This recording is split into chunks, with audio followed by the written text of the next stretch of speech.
Hi, today I'm going to talk about this question someone has asked me, which is that how to increase your chances of getting hired as a buy-side quant. This question has been asked to me by several people over the past 2 years over emails and chats. I responded to them, so let me make a video on this. Buy-side quant roles are very sought after in the quant finance industry. I think most people who do higher studies in quant finance, they want to work in buy side because very lucrative, a lot of money, amazing bonuses. So you get a big percentage of the P&L that you the profit that you generate.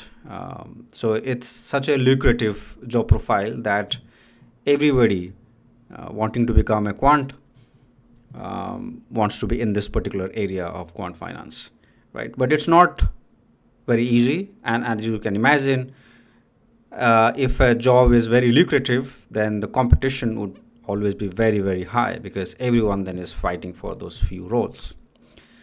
All right, so what are these buy side firms? Well, when we say buy side firms, these are firms such as prop trading firms, family offices, hedge funds, pension funds, sovereign wealth funds, private equity, venture capital, so on and so forth.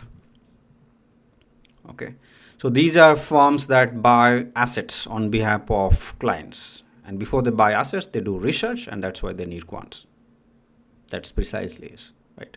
So as a quant, you will be doing research on which securities to buy and at what price, and what should be the asset allocation. So your research will be around that. Okay. And in terms of job profile, the job profile of a quant at a prop trading firm would be very different from that at a hedge fund, and also from a pension fund or sovereign wealth fund. Private equity and venture capital, again, a very different area. So, so these are not roles are exactly the same. There are differences. So we need to also take that into account. But regardless of the differences between these roles, the jobs are very lucrative, right? In prop trading firms, the quants are given a lot more importance, also in hedge funds, compared to, let's say, in firms like private equity and venture capital, where quants are not necessarily the most important set of people in those firms, right? Also in sovereign wealth funds or in pension fund, quants probably are not the best set of people or not the most important set of people. Whereas in hedge funds and prop trading firms, quants make the core of the decision making department, and they are the integral part of the decision making process, and hence the remunerations are also somewhat higher in prop trading firms and hedge funds for quants compared to that in sovereign wealth funds or pension funds or such firms or private equity P's, right? Because of the nature of the job, there's simply not a lot of jobs out there, right? So competition is very high. There are just a few hundred job openings in these firms in UK or in the US or also in Europe, and probably even less in countries like India, right? Now, there may be some jobs which are related to that. That means, let's say tech jobs related to, related to these profiles. So there may be another few hundreds, right? So in total, maybe 1,000 to 1,000, 1,500 or 2,000 maximum. These are numbers, not big numbers compared to, let's say, software engineering roles, which are in hundreds of thousands, right? So the competition is a lot more, therefore, in getting a job at a buy-side firm as a quant researcher, right? That does not mean that it's practically impossible to get those jobs. I mean, it's definitely tough, but it's not impossible. And if you're genuinely interested in this field, I think it's worth trying for it because the remuneration is quite high. So you could end up making a lot of money if you end up working in these firms. And even if you don't get to work in these firms, your preparation will help you get jobs in different other firms which are not, let's say, as lucrative as these firms are, but still lucrative, of pay you more compared to, let's say, in other professions, right? So one thing to note here is that the number of jobs are limited, okay, and you are competing against the best and brightest. So who are our competitors? Well, these are people, let's say, coming out of grad schools, masters and PhDs in STEM fields, people who have participated in international competition, whether it's on information science, mathematics, physics. These people, people who have done research in finance, PhD economics, PhD finance.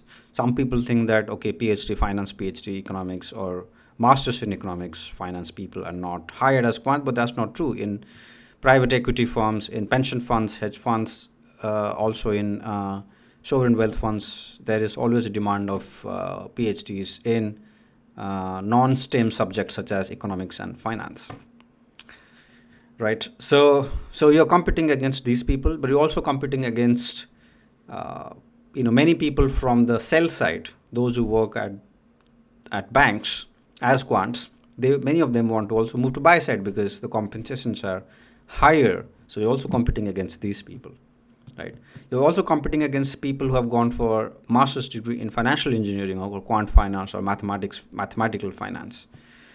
Okay, so the competition is no doubt very high, but jobs are very lucrative. That's the whole point here.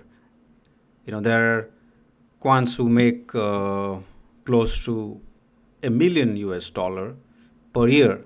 Not a lot of those people make that kind of money, but there are people that make that kind of money. And that's actually a CEO salary in Europe, by the way. In Europe, many CEOs make $1 million a year.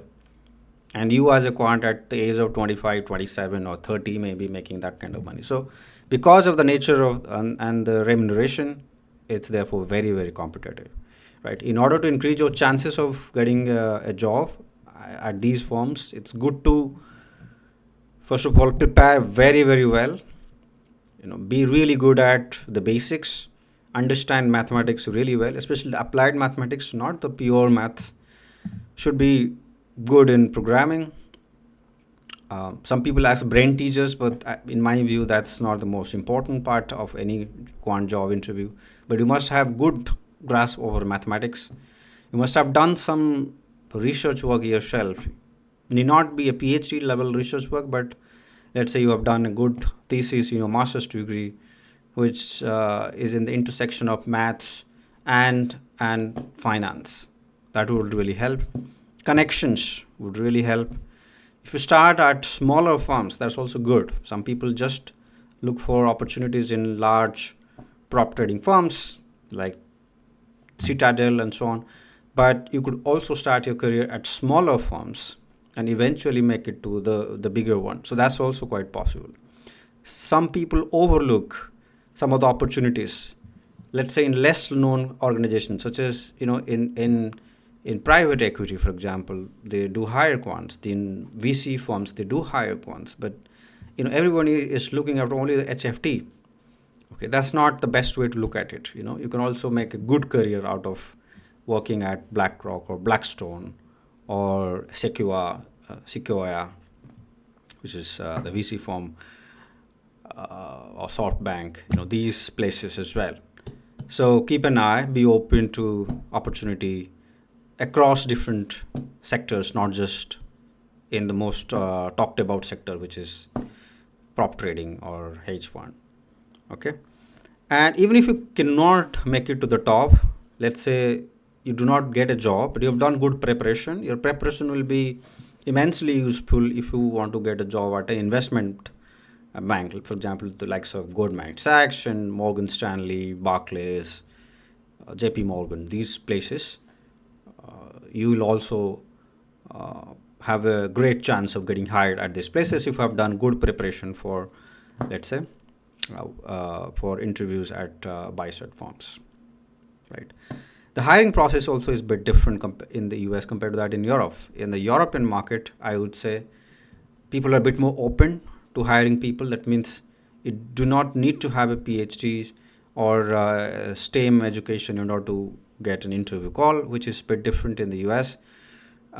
In Europe, it's absolutely important to have a master's degree, whereas in US it's not needed. I mean, if you have a bachelor degree from Stanford or MIT, you could still get an interview at Citadel or Two Sigma, but that's not the case here in European firms. They insist on having at least a master's degree. Uh, well, there are also firms which are into buying assets, but they're not necessarily fall into any of these 5-6 categories that I mentioned. So also explore the opportunities there. There are many such firms, by the way. There are firms, let's say boutique asset management firms within large corporations. You look at oil companies, they do have research firms as well. They do research on commodities, foreign exchange, even they buy different kind of assets. There are real estate firms. They also have real estate funds, and they do hire people for buying assets, right? Commodity firms as well. So the opportunities are unlimited for people who are very interested to get into a career in buy-side quant research. So anyone who is interested in the field of finance and has interest in maths, can do coding, may hope to work in these firms. All right, any questions? Let me know. Right. By the way, there are many such profiles. It's not that you'll only be doing research. There are also profiles such as doing data analysis or collecting data for researchers. There are people also do risk management. There are people who do portfolio monitoring. Now, it's not just the alpha generation that is the most lucrative. Even there are other job profiles within buy-side quant research that are also quite good and rewarding in long term, right? Maybe in short term you make less money, but in long term you make quite decent money, right? There are many people who actually move from buy side to sell side at a later point. Not many, but there are certainly people out there, because sell side jobs are more stable. So at a later point in your career, when you have made money, I think it's good to then look for jobs in sell side. Also, there are more jobs on the sell side compared to that on the buy side. So there's always an exit option as well. Okay, thanks guys.